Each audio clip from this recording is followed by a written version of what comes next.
Damos la bienvenida esta tarde en Objetivo Vizcaya a Javier Sáez de Ibarra. Javier, buenas tardes. Arratsaldeon, bienvenido. Gracias. Javier, tenemos Fantasía Lumpen, este quinto libro de cuentos, tu quinto libro de relatos, que tras los premiados, los anteriores, Mirar al agua y Boulevard, que bueno, pues fueron reconocidos por importantes premios a nivel internacional, Mirar al agua, pues bueno, es una nueva propuesta, una nueva apuesta por reivindicar, como antes hablamos, el cuento, ¿no? Sí, sí, efectivamente, el libro Mirar al agua obtuvo el primer premio internacional Ribera del Duero, que hoy en día es un premio de referencia en el mundo del cuento, y es el siguiente, que era mi cuarto libro, Boulevard, obtuvo el premio al mejor libro de cuentos del año, que es el premio Setenil, que es el que participa en todos los libros de cuentos españoles.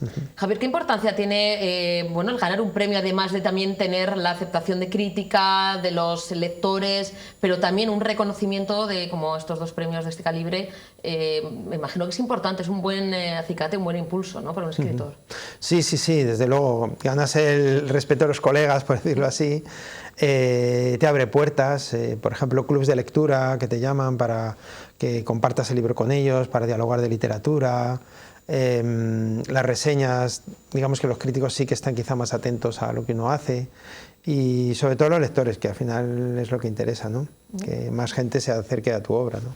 Javier, considerado como el gran cuentista del siglo XXI, pero cuentista no de estos que... No un político, que nos cuentan cuentos y engaña, no, sino cuentos, relatos, cachitos de vida, de historia, como en este caso, donde conocemos, ¿no?, a esos personajes en esos fragmentos, ¿no?, en ese recorrido por sus vidas. Cuéntanos, porque, bueno, el título, esto, fantasía, bueno, esto no es algo fantástico porque tiene mucho de real, ¿no? Sí, Fantasía Lumpen, sí, realmente es una especie de contradicción entre las dos palabras, ¿no? Lumpen porque habla del mundo de los trabajadores, de los desempleados, de gente que hoy está bien económicamente, pero mañana la crisis le golpea, ¿no? Y fantasía porque, más que un enfoque realista que hay en algunos cuentos, también hay muchos ingredientes de tipo imaginativo, fantástico, hiperbólico, exagerado, ¿no? Y que es una forma de acceder a la realidad, pero no tanto, digamos, desde la perspectiva puramente realista, casi periodística o de crónica, ¿no?, sino a través de la literatura, ¿no? Entonces son relatos, cada relato son 27 cuentos, cada cuento al final presenta la vida a grandes rasgos de un personaje o situaciones de distintos personajes, ¿no? Sería un poquito como esas películas de Charles Chaplin, ¿no?, donde se contaba la realidad, pero a veces, bueno, incluso con el humor, con la ironía, ¿no, Javier? Pero contando realidades, pero con el estilo Chaplin, ¿no? Sí, Chaplin para mí es un referente. Él trata de la situación más dramática y presenta a un hombre miserable, pobre, con modales a veces de lord inglés, ¿no? Nos hace reír, nos hace sonreír, pero también a veces nos deja ese pozo de tristeza, ¿no?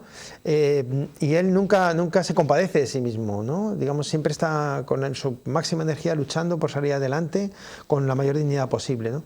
Y sí que para mí Chaplin es un gran creador, ¿no? Y no digo que el libro responda a esa estética completamente, pero sí de alguna manera esta visión de que a través del humor, a través de la fantasía, a través de la imaginación, se puede llegar al fondo de la realidad, ¿no?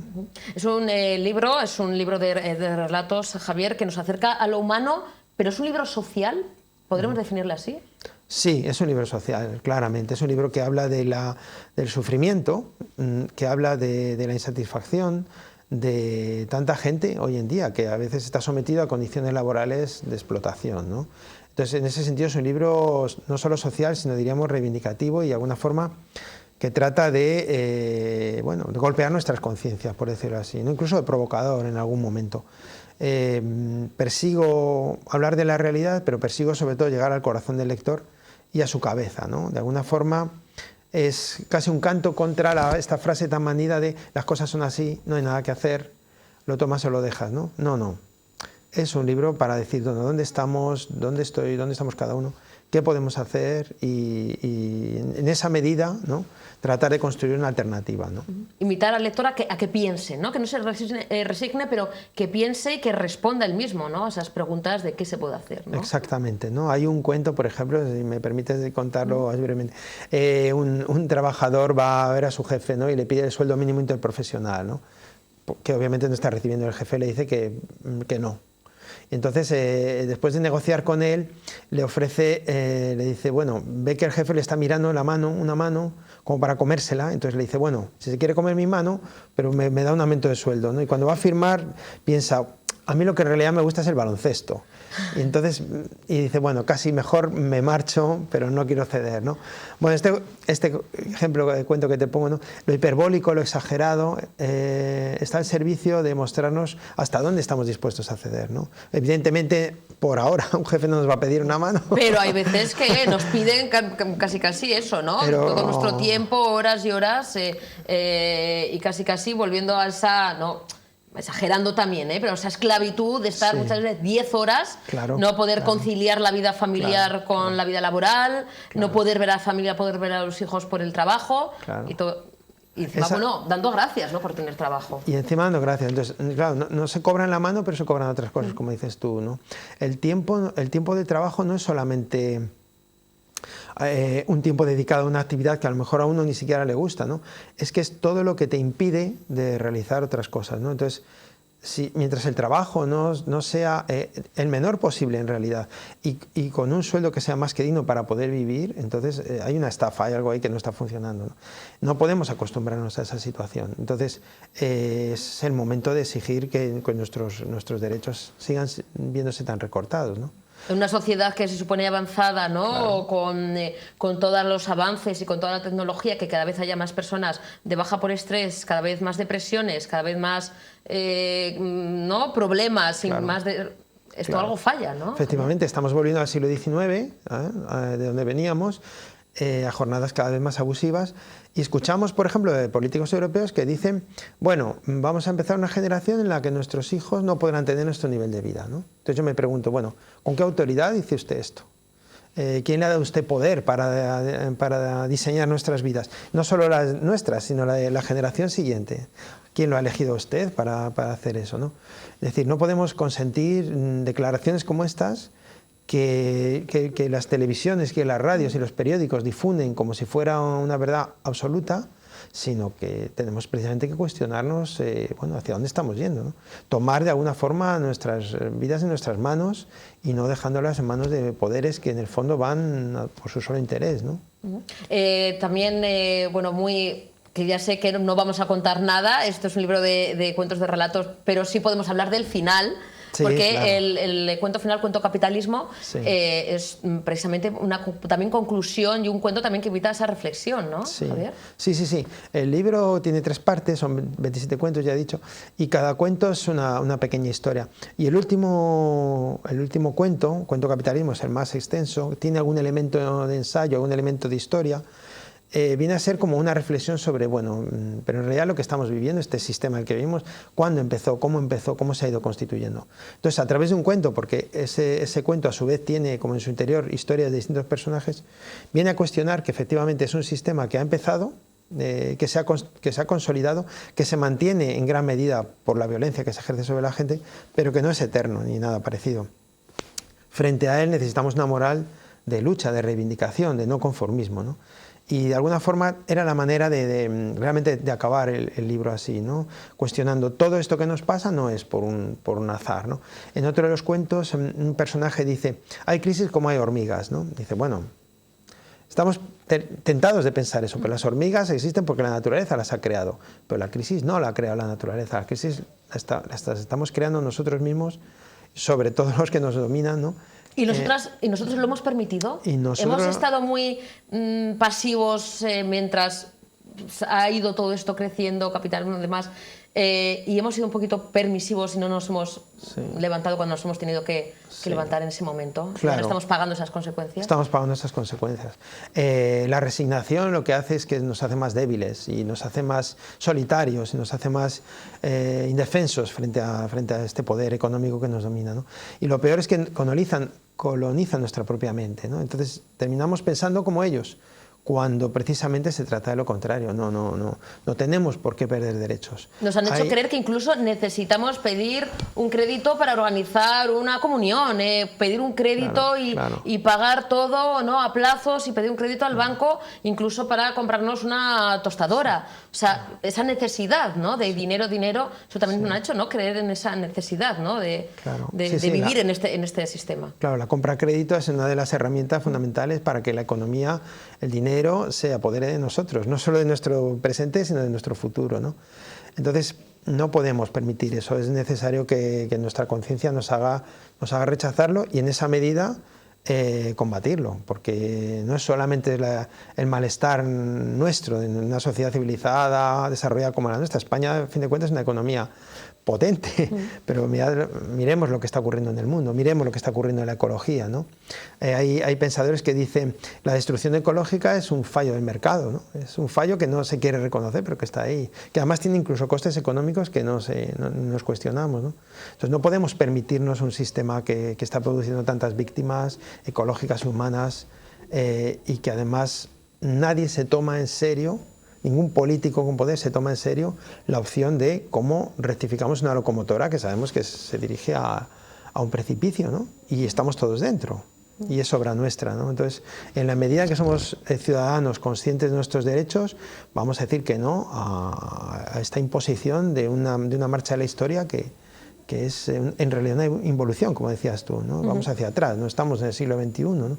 La gente no tiene más tiempo para vivir, ¿no? Al revés, tiene menos, ¿no?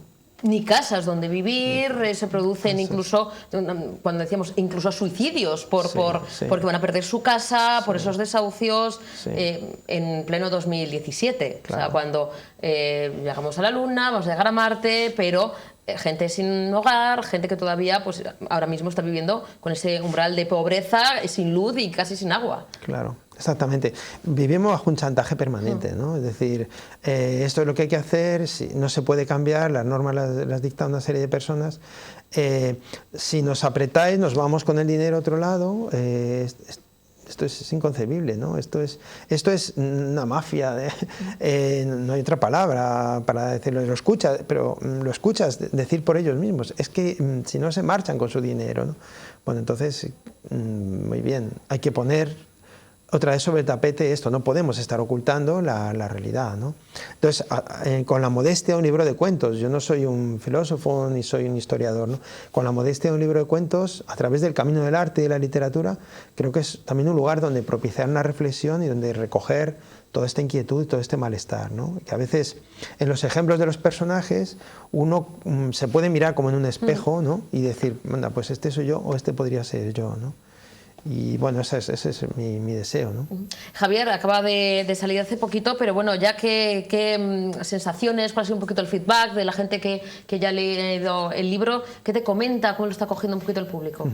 La verdad es que efectivamente lleva, digamos, en las librerías una semana o escasa, diría yo.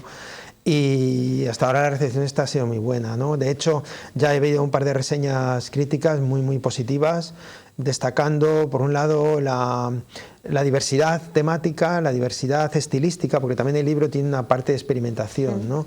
De cuentos que buscan fórmulas diferentes de escritura. Y también, como decía en la presentación del libro, que fue en Madrid, el escritor Carlos Castán decía, bueno, este libro pone sobre la mesa y lleva al diálogo y a la discusión algo que cada uno está un poco rumiando en su casa y en su soledad, ¿no? Y decía, él hace falta plantear estas cuestiones y que sea una conversación. Y el otro presentador, Constantino Bértolo, que ha sido editor durante mucho tiempo, valoraba enormemente el libro también, precisamente por esto. Y decía, bueno, aquí hay un género nuevo, decía él, un poco medio en broma, decía, esto es una especie de surrealismo social, ¿no? Existía la escuela del realismo social y aquí tenemos un surrealismo social, por el enfoque en parte imaginativo que mezcla realidad con ficción, con fantasía. Otra mirada, ¿no? Yo creo que a veces nos acostumbramos, ¿no? Por ejemplo, escuchamos cifras de paro, cifras de gente que todas las familias están en paro, y entonces los políticos nos dicen, bueno, ha bajado un 0,5%, y lo venden como un gran triunfo, pero la realidad de las otras personas queda ocultada bajo la supuesta mejora de unas décimas, ¿no? Entonces, ¿qué ocurre? Estamos como ocultando, disfrazando la realidad, convirtiéndola en éxitos políticos, lo que en realidad no deja de ser un acto de justicia que está siendo deficitaria, ¿no? Y en esas estamos, ¿no? en esa encrucijada, ¿no? Y no sé, si sirviera de rearme moral, yo quisiera que este libro valiera para eso, ¿no? Javier, eres también profesor de instituto o con chicos y chicas de secundaria, donde les das lengua y literatura. En esa relación también con esos jóvenes que al fin y al cabo son el futuro, son nuestro futuro, ¿no? Claro. Jovencitos de 12 a 18 años. Sí. ¿Qué les transmites o qué ves también o qué te transmiten ellos? Porque al final esta relación tan cercana de profesor-alumno, me imagino que también será muy interesante, ¿no? Sí, para ti como escritor. Sí, la verdad es que, bueno, mi trabajo en el instituto es un trabajo muy vocacional. Yo creo que para ser educador y profesor tienes que serlo, ¿no? Y se recibe mucho de ellos, ¿no? Y también intento aportarles cosas. Básicamente lo que yo hago en las clases, aparte de cumplir el temario, lógicamente, es despertar en ellos la pasión, por una parte por la expresión y por la escritura, ver que ellos en la escritura pueden expresar muchos conflictos que tienen, y por otra parte la pasión por la lectura, ¿no? En la lectura hay información, hay vida, hay descubrimiento de la realidad, ¿no? Los chicos a estas edades quieren vivir ante todo, ¿no? Y los libros que no les ayudan a la vida no les sirven para nada, ¿no? Necesitan libros que les hagan pensar sobre su propia vida, pensar sobre sus posibilidades, ¿no? Y yo trato de hacer ver que en la literatura, no solo en los videojuegos, que conocen perfectamente, los videojuegos hay emociones, pero en los libros hay a veces una vida y una profundidad que necesitan para vivir ellos, ¿no? Y de ellos recibo también las ganas de vivir, la potencia, la energía que tienen, ¿no? A veces ese temor que ya se adivina en chicos de 12, 13, 14 años de ¿yo para qué estoy estudiando, ¿no? O sea, ¿cuál es mi perspectiva, ¿no? Entonces, uno que ya tiene unos años y ve lo que está pasando, dice, claro, es que estas generaciones nos están reclamando un lugar, es que van a necesitar un trabajo, van a necesitar una casa, van a necesitar una familia, ¿no? Aspiran a una vida más feliz. Y es un acicate para la lucha, ¿no? Somos responsables, tenemos que dejarles un mundo vivible, ¿no? Y ellos no lo están reclamando. Y en la medida en que eso no lo ven, ¿no? Ellos no van a formular teorías sobre la realidad, ¿no? Pero ellos van detectando, sus padres van detectando una cierta amargura, una cierta insatisfacción, unos sueños que se están quebrando, ¿no? Y eso a un chico que tiene que estudiar, y uno no estudia si no es por un futuro que ve alcanzable, pues eso hace que se resienta en su espíritu, hace que se resienta en sus ganas de trabajar, de estudiar, ¿no? Entonces, bueno, hay que alentar su esperanza, ¿no? Sin convertirlos demasiado idiotas, ¿no? Y en despertar en ellos la pasión por conocer y por leer y por vivir, ¿no? Javier, nos tenemos que ir a publicidad. Para mí ha sido apasionante la entrevista. Te quiero dar las gracias por venir al programa, por escribir este magnífico libro y sobre todo por compartir este ratito con nosotros. Gracias, Javier. A ti por invitarme, muchísimas gracias. Gracias. Hacemos una pequeñísima pausa para la publicidad. A la vuelta continuamos ya en la segunda parte de Joti Vizcaya. No se muevan.